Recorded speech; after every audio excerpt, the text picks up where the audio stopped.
Donc, les astronautes sont... il y a beaucoup de différentes manières de devenir astronaute. Il n'y a pas un seul chemin. On ne devient jamais astronaute du premier coup. Moi, avant d'être astronaute, j'étais médecin. Il y en a d'autres qui étaient pilotes, il y en a d'autres qui étaient professeurs. Il y a beaucoup de manières de devenir astronaute. Mais ce que les gens ont tous en commun, je crois qu'il y a quelques choses que les astronautes ont tous en commun. C'était tous des gens qui étaient très bons dans leur travail. Très bons parce qu'ils aimaient ça. C'était des gens qui avaient trouvé une passion dans la vie, soit comme scientifique, ou comme médecin, ou comme pilote, ou comme professeur. Donc, c'est des gens qui étaient allés à l'université et qui avaient poursuivi une passion en sciences, en général. Ensuite, les astronautes sont tous en bonne santé. Donc, c'est important de bien prendre soin de son corps et de rester en bonne santé, faire du sport. Mais peut-être le plus important, c'est la personnalité. Les astronautes, tous des gens qui prennent des responsabilités. Donc ça, c'est quelque chose que vous pouvez pratiquer vous-même maintenant, quand vous êtes jeune. Vous habituer à être digne de confiance. Lorsque vous profitez de faire quelque chose, de vraiment le faire. De le faire mieux même que ce que les gens tentent de vous. Ça, c'est le plus important d'avoir cette attitude-là de quelqu'un qui prend ses responsabilités et est digne de confiance.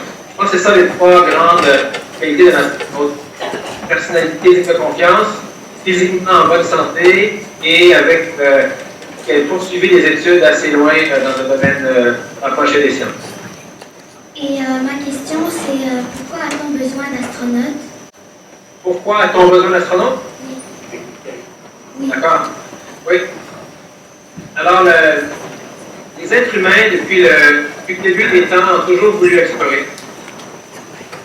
Encore, au début, les êtres humains, on vivait dans des cavernes et on essayait juste de survivre contre les animaux autour de nous, trouver de la nourriture.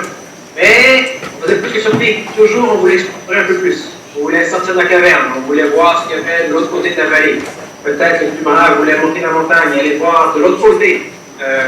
Et comme ça, doucement, on a fait des inventions, une par une, le feu, la roue, l'écriture, les vêtements, et on a fini par améliorer notre sort, mais c'est toujours grâce à l'esprit de curiosité et d'exploration.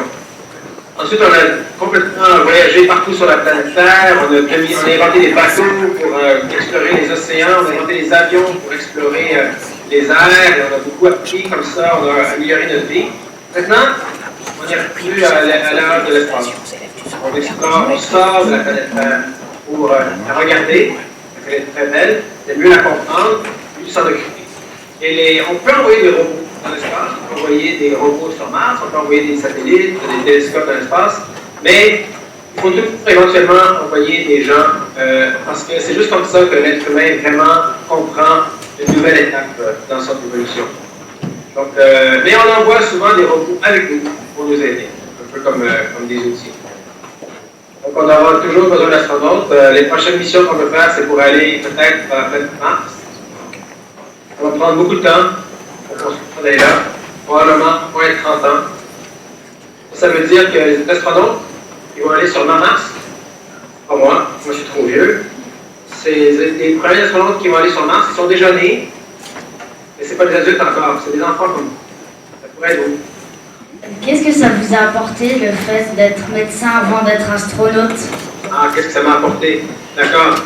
Et quand on est médecin, on est constamment appelé à prendre des décisions, constamment appelé à prendre ses responsabilités et constamment appelé à apprendre de nouvelles choses.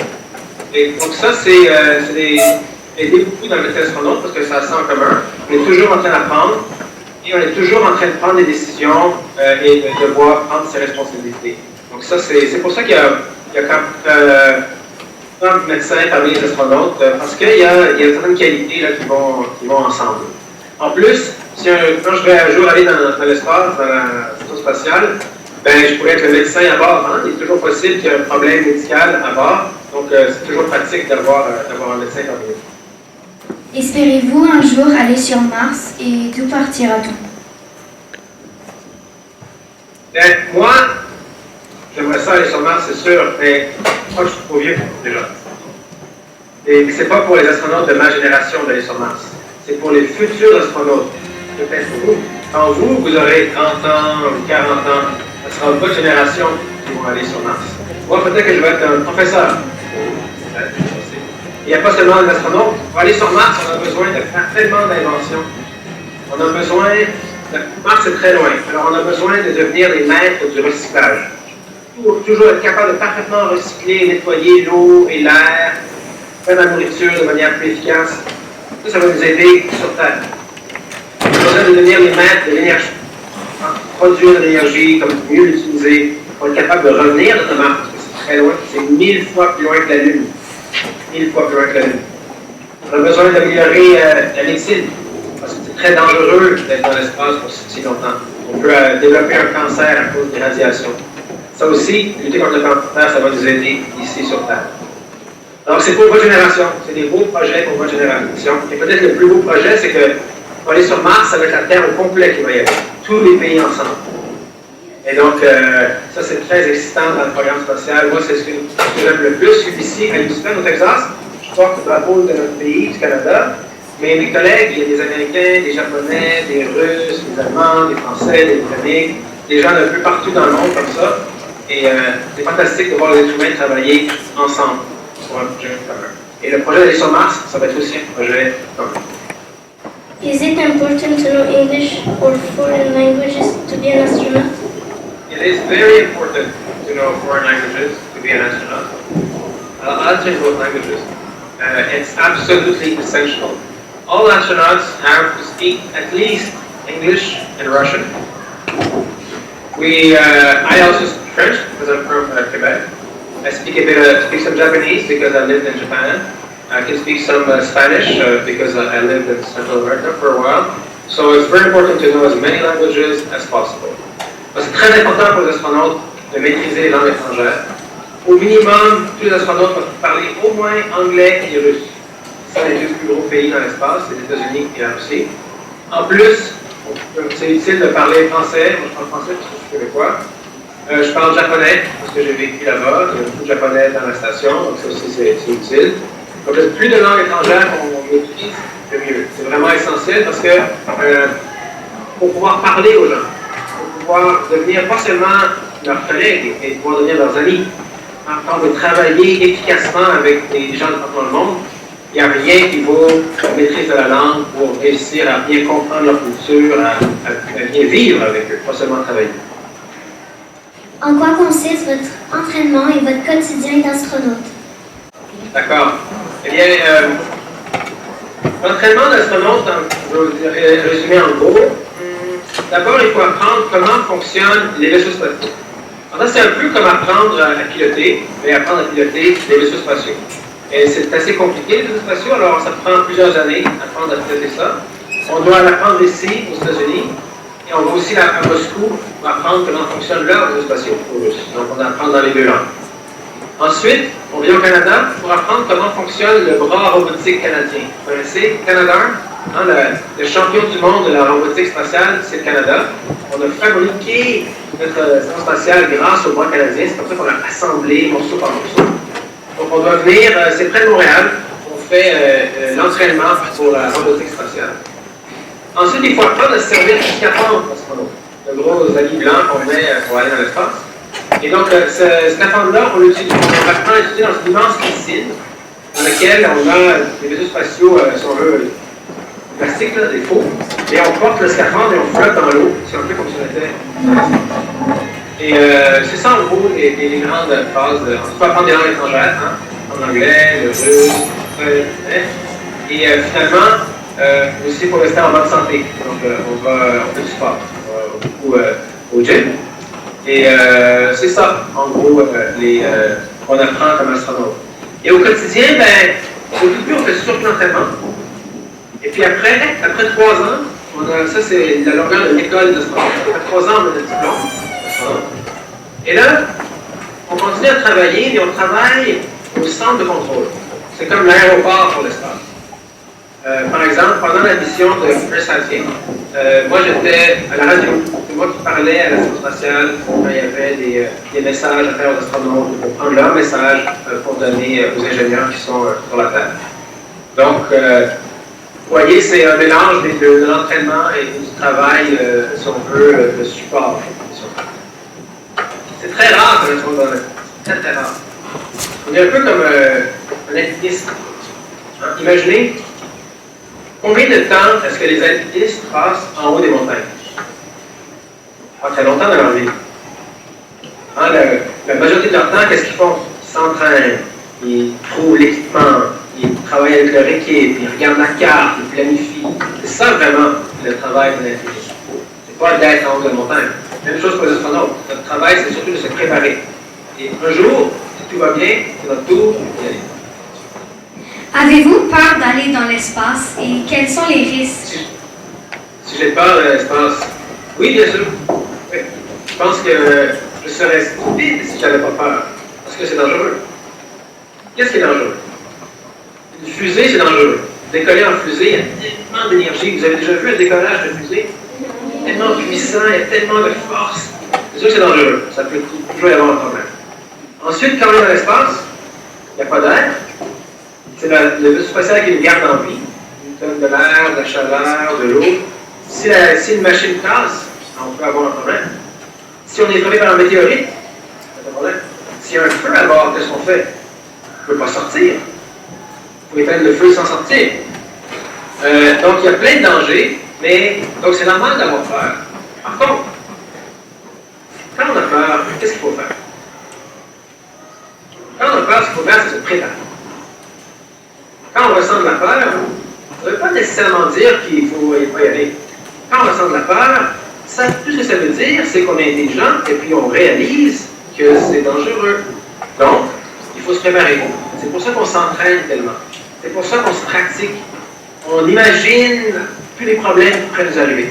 Et là, on se dit, OK, si j'avais tel problème, qu'est-ce que je fais? Si j'avais tel problème, qu'est-ce que je fais? Si j'avais tel autre problème, qu'est-ce que je fais? Et après plusieurs années comme ça, avoir pensé à tout ce qui pourrait arriver et avoir trouvé une solution d'avance, quand c'est calme, là, on est prêt.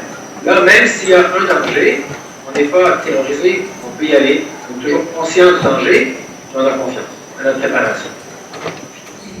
Quelle est la différence entre un astronaute et un cosmonaute? Ont-ils les mêmes qualités? La différence entre un astronaute et un cosmonaute. Eh bien, cosmonaute, c'est le nom qu'on donne aux astronautes russes. Donc, si on a fait un entraînement en Russie, on les appelle les cosmonautes. Ceux qui ont fait un entraînement ici à la NASA, je vous appelle de Houston, au Texas, à l'école des astronautes des États-Unis. Nous, on nous appelle des astronautes. C'est juste deux mots différents. C'est le même travail, en fait. C'est presque le même entraînement. C'est juste deux mots différents. Il y a même un troisième mot qui existe. Les astronautes chinois, on les appelle les taïkonautes. Parce que taiko, c'est le mot pour espace en chinois. Bonjour, je m'appelle Kevin et quel type d'expérience faites-vous dans l'espace? Les expériences dans l'espace. C'est une bonne question. Alors, dans notre station spatiale, c'est un immense laboratoire. Et l'expérience qu'on fait là-bas, c'est surtout l'expérience médicale. Surtout le Canada, on fait beaucoup d'expériences médicales. Parce que être dans l'espace, c'est pas très bien pour le corps. On pourrait penser que c'est le fun parce que tout est léger, on flotte, mais malheureusement, notre corps n'est pas du tout habitué à ça et ça déstabilise tous nos systèmes biologiques. Donc, les astronautes, il faut penser à plein de manières de compenser tous les problèmes de santé que ça nous crée. Par exemple, notre sens de l'équilibre disparaît. Ensuite, nos os et nos muscles deviennent très très faibles parce que tout est très léger à bord. Ensuite, par exemple, en ce moment, je suis assis comme ça, mon cœur est ici, à gauche, un peu en haut de mon côté. Mon cœur sait que pour envoyer du sang dans ma tête, c'est plus difficile que pour envoyer du sang dans mes pieds. Dans mes pieds, le sang tombe. Dans ma tête, il faut qu'il monte. Quand tu arrives dans l'espace, il n'y a plus vraiment de haut ou de bas de gravité. Alors, au début, le cœur continue à pousser plus fort dans la tête, une grosse tête rouge gonflée, des petites jambes blanches, toutes maigres. Après quelques temps, ton corps s'habitue. Et là, c'est normal. Puis là, quand tu reviens sur Terre, ton cœur a oublié la différence entre la tête et les pieds. Et là, tu as les grosses jambes rouges et gonflées, puis tu as la tête toute pâle, et tu t'évanouis. Tu vas passer ça dans la tête. Ça prend quelques jours avant de se réhabituer. Et ça, il y a des gens sur Terre qui ont un problème comme ça, de pression. Donc, c'est un autre problème que les astronautes ont, qui ressemble à une maladie qu'on peut avoir sur Terre. Donc, en étudiant tous les problèmes de santé des astronautes dans l'espace, on peut trouver des remèdes à des maladies qu'on a ici sur Terre. Ça, c'est donc beaucoup de recherches. Ensuite, beaucoup de recherches aussi en physique, en sciences fondamentales, parce que, ou en chimie, ou en pharmacologie, parce que la gravité, c'est très fort. La force de la gravité, c'est la force la plus forte de la nature. Donc, si on veut, elle nous cache toutes les autres forces. Et si on enlève l'effet de la gravité, alors les autres forces deviennent très visibles. Ça permet de les étudier. Les forces nucléaires, les forces électriques, les forces chimiques. Donc ça, on peut les étudier dans l'espace parce qu'il n'y a pas la gravité qui domine. How do you take a bath in space and how do you pee? La première est facile. How do you take a bath? En fait, on se lave un peu comme on lave un bébé. Vous avez déjà lavé un bébé? Non, on ne les met pas dans le bain. C'est une question tout petit. On ne les met pas dans la douche. On prend des barbouillettes mouillées et on les lave comme ça. C'est comme ça qu'on se lave, nous. Un peu d'eau. Si tu mets un peu d'eau sur toi dans l'espace, l'eau reste là. Tu peux prendre des barbouillettes et laver ton bras. Tu mets d'autres ici, tu laves comme ça. Tu laves partout comme ça. Tu peux mettre du shampoing, frotter. Après tu mets de l'eau, tu prends une serviette. C'est tout. Donc on se lave avec des barbouillettes. On a déjà essayé d'avoir une douche. Hein. On a essayé d'inventer une douche. C'est comme un gros sac en plastique. Mais le problème, c'est que l'eau, elle ne tombe pas dans le drain. Elle reste là dans les airs. Et si elle sort du sac, ça peut aller dans un ordinateur, faire un court-circuit, c'est très dangereux. Donc, il faut courir après avec un aspirateur. Ça ne marche pas. Donc, on va oublier ça, l'idée de la douche dans l'espace. Maintenant, comment est-ce qu'on va à la toilette? Ah! On va penser comme des scientifiques. Qu'est-ce qu'on fait ici sur Terre? Comment on fait ça? Comment on gère premièrement, on utilise la gravité. On est au la toilette, la gravité attire l'urine dans l'eau. Après, on utilise de l'eau pour attraper l'urine et on l'envoie dans les égouts. Donc ça prend la gravité et ça nous prend de l'eau. Dans l'espace, il n'y a pas de gravité. On ne la ressent pas. Et on n'a pas assez d'eau pour gaspiller de l'eau pour faire ça. Non, c'est trop précieux de l'eau dans l'espace. Qu'est-ce qu'on fait? Imaginez, c'est un peu comme faire pipi dans le tuyau de l'aspirateur. Pas un aspirateur très fort, un petit aspirateur pas trop fort. Pour les filles, il y a comme un entonnoir, là, et voilà, c'est comme ça. Et le plus intéressant, qu'est-ce qu'on fait avec l'urine après? L'urine, elle s'en va dans une grosse machine, qui la nettoie, et qui extrait de l'eau. Ça devient trop potable, et on la boit là.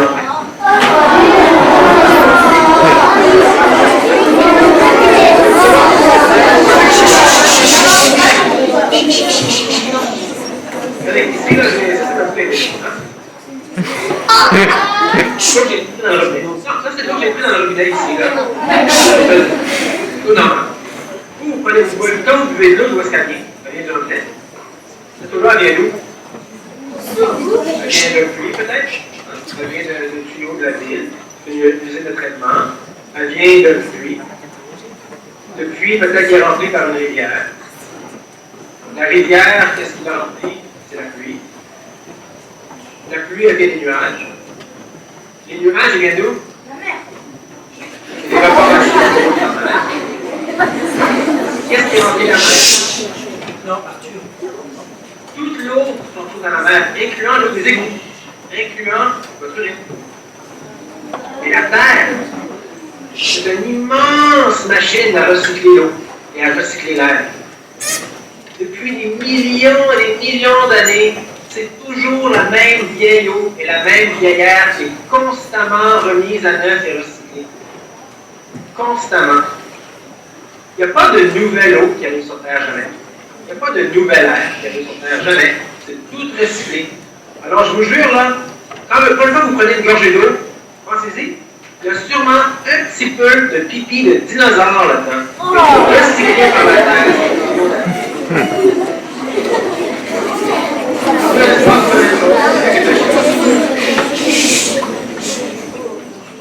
Croyez-vous aux extraterrestres? Oui, moi j'y crois aux extraterrestres. Parce que l'univers, c'est vraiment très grand.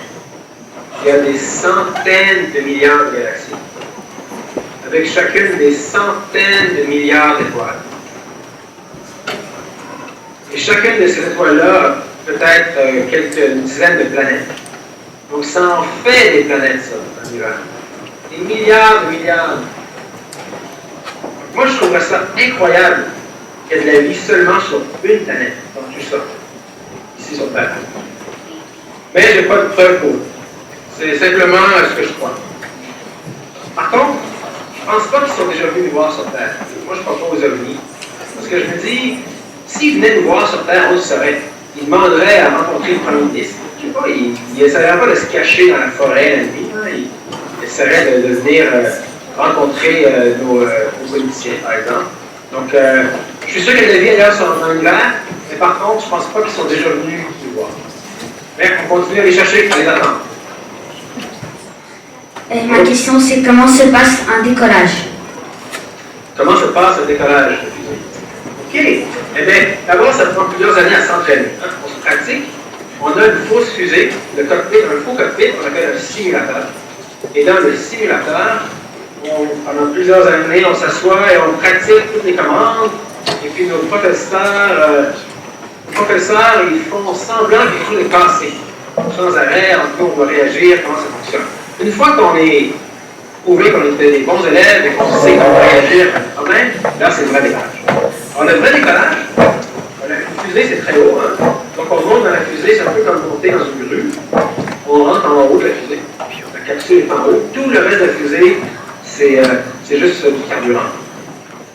Et là, on a mis notre scaphandre d'astronaute, un scaphandre pour résister au vide de l'espace. On est dans la fusée, on ferme la porte, ils allument les moteurs. Et là, on a des grosses vibrations. On est assis un peu comme vous, là, dans une chaise, on est assis sur le dos. Assis un peu, on était comme ça, sur le dos comme ça. Vous voyez, comme ça. Et là, la fusée accélère, elle monte, et là, on sent comme si on était, comme si quelqu'un était assis sur nous, à cause de la force de l'accélération. Quand vous êtes en voiture et que le conducteur accélère, ça, comme ça. Imaginez une accélération comme ça pendant 10 minutes. Ouais, ça bouge.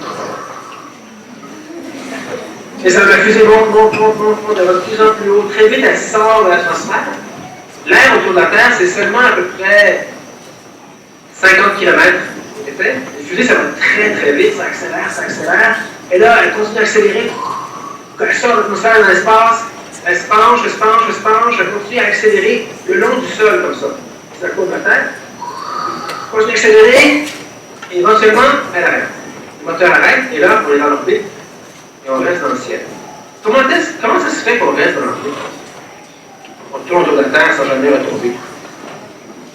Je vais vous l'expliquer. Imaginez là, que je prends ma bouteille, c'est ma bouteille de télé, et je la lance. Qu'est-ce qui arrive? Elle ne va pas aller droite, hein? Elle fait comme ça. Elle tombe. Si je la lance plus fort, elle va aller plus loin. La courbe est allongée. Imaginez que je lance ma bouteille tellement fort qu'elle tombe en suivant la courbe de la Terre. Elle ne va jamais se rendre au sol. Elle continue à tomber toujours. Elle tombe, et la courbe de sa chute suit la courbe de la Terre. C'est comme ça qu'on reste dans l'espace. Il faut aller très vite. Mais quoi qu'il dit, il faudrait que je lance ma bouteille pour qu'elle fasse ça. Il faudrait que je la lance à 8 km par seconde. Ça, c'est 10 fois plus vite qu'une balle de fusée. Évidemment, je ne suis pas capable de faire ça. Hein? On prend une fusée. C'est pour ça qu'on décolle en fusée. On fait une décolle droite, elle sort de l'atmosphère, elle se penche dans l'espace, elle continue à accélérer, et une fois qu'elle a atteint cette vitesse incroyable, 8 km chaque seconde, on arrête les moteurs, et là on est en chute libre. On tourne autour de la Terre. Ça prend 1h30 par le tour de la Terre. Donc, quand les astronautes sont dans l'espace, ils font le tour de la Terre en 1h30. On voit le soleil qui se lève et qui se couche 16 fois par jour.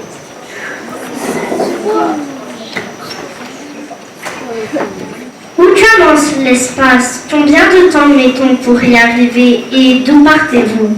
Ouais, où commence l'espace? Combien de temps pour y aller et où on part? Alors, l'espace, officiellement, c'est 100 km au-dessus de la Terre. C'est quand il n'y a plus d'air. Ici, au sol, il y a beaucoup d'air. Plus on monte, moins il y a d'air. Déjà, quand on est, par exemple, en haut d'une très haute montagne, il y a seulement à peu près la moitié de l'air. Ça, c'est les plus hautes montagnes, c'est à peu près 8-9 km. Si on va 10 fois plus haut que ça, à 100 km, il reste presque plus d'air. On appelle ça l'espace. Dans l'espace, le ciel n'est pas bleu, le ciel est noir. Même en plein jour, le ciel est noir. Et on voit les étoiles, même en plein jour. Donc, combien de temps ça prend pour aller dans l'espace? En fusée, ça prend seulement 8 minutes. C'est pas loin, parce qu'en fusée, ça va tellement vite. Et les fusées, vu que ça part, il y a des fusées qui partent de la Floride, dans l'endroit qu'on appelle le Cap Canaveral. C'est là que sont parties les fusées qui sont allées sur la Lune, par exemple. Il y a d'autres fusées. Moi, la fusée que j'ai appris, la fusée Soyouz, qui est une fusée de nos collègues russes, elle part d'un pays qui s'appelle le Kazakhstan, au milieu d'un désert, au centre de l'Asie, qui s'appelle le Kazakhstan. Et c'est de là qu'on part en fusée Soyouz. C'est pas grave d'où on part sur Terre. On va tellement vite dans l'espace. De toute façon, on se retrouve tous au même endroit, sur le même endroit. Bonjour, je m'appelle Victor et combien de temps cela prend-il pour devenir astronaute? Combien de temps ça prend? L'école des astronautes, ça prend 3 ans. C'est le minimum. Après, une fois que tu as reçu ta mission, il y a encore 2 ans d'entraînement. Donc en tout, c'est 5 ans d'entraînement pour être prêt à aller dans l'espace. Mais c'est pas tout, parce que les astronautes, on a tous, avant, on avait tous une autre carrière. Moi, avant, j'étais médecin, ça m'a pris 10 ans de devenir médecin. Donc, j'étais pilote, ça peut leur avoir pris 5 ans de devenir pilote. Donc, j'étais ingénieur, ça m'a pris aussi plusieurs années. Donc, ça dépend où tu commences à compter. Mais une fois que tu es devenu astronaute, à peu près 5 ans au minimum avant d'être prêt à l'espace. When you're in the space, does time go faster? Does time go faster? So, actually, there's a slight difference. A little bit, a tiny little bit. It actually goes slower when you're inside. A little bit. And that's because we're a bit far from Earth, so the strength of the gravity is a little bit less. And one day maybe you will study the theories of Albert Einstein, the relativity, and we know, because of his work, that if the gravity is lower, time goes a bit slower. Alors oui, quand dans l'espace, le temps s'écoule un peu différemment, un peu plus lentement, pas beaucoup, mais ça dépend de la force de la gravité. Quand on s'éloigne de la Terre, la gravité est un peu plus faible. Et grâce aux travaux d'Albert Einstein, on sait par la relativité que quand la gravité est un peu plus faible, le temps va. Donc on est un petit peu plus jeune quand on est. Ma question pour vous est, a-t-on la télé et Internet dans une station spatiale? Oui, alors on a, oui, il y a Internet maintenant. Ça fait seulement à peu près 3 ans qu'on a Internet à bord. C'est pas Internet très rapide, mais ça nous permet de faire comme on fait maintenant, pour parler à nos familles comme ça, avec la vidéo. Ça nous permet d'envoyer des photos qu'on prend de la Terre. Donc, on a Internet à bord, et ça fait une grosse différence dans nos vies. Est-ce qu'il y a du bruit dans l'espace? Il n'y a pas de bruit dans l'espace parce qu'il n'y a pas d'air. Le bruit, c'est des vibrations dans l'air. Donc, quand il n'y a pas d'air, pas de bruit, tout est très, très silencieux. Can a human survive on another planet in the cosmos? And how long could we live on another planet? Combien de temps on peut survivre sur notre planète? Oui, Oui, alors, en autonomie. évidemment, pour survivre, qu'est-ce qu'il faut? Il faut de l'air, il faut de la nourriture, il faut de l'eau, et il faut enlever le gaz carbonique qu'on pose. Si on est dans un scaphandre d'astronaute, notre scaphandre qu'on a maintenant, il peut survivre seulement 8 heures environ. Si on est sur notre planète, il va falloir faire plus que ça, évidemment. Il va falloir faire pousser la nourriture. C'est un peu le plus grand défi. comment créer notre propre nourriture, comment recycler l'air qu'on respire, comment recycler l'eau qu'on boit. Donc, c'est un grand problème de science et d'ingénierie. Et puis, c'est un problème qui va nous aider sur Terre. Quand on va être capable de maîtriser le recyclage de ressources comme ça va être beaucoup mieux pour sur Terre. On va pouvoir régler nos problèmes écologiques. Alors, on vous remercie beaucoup pour cette deuxième édition. Et puis, au nom du proviseur, M. Rofas, et de notre directrice, merci beaucoup pour cet entretien toujours très riche et inspirant. Merci.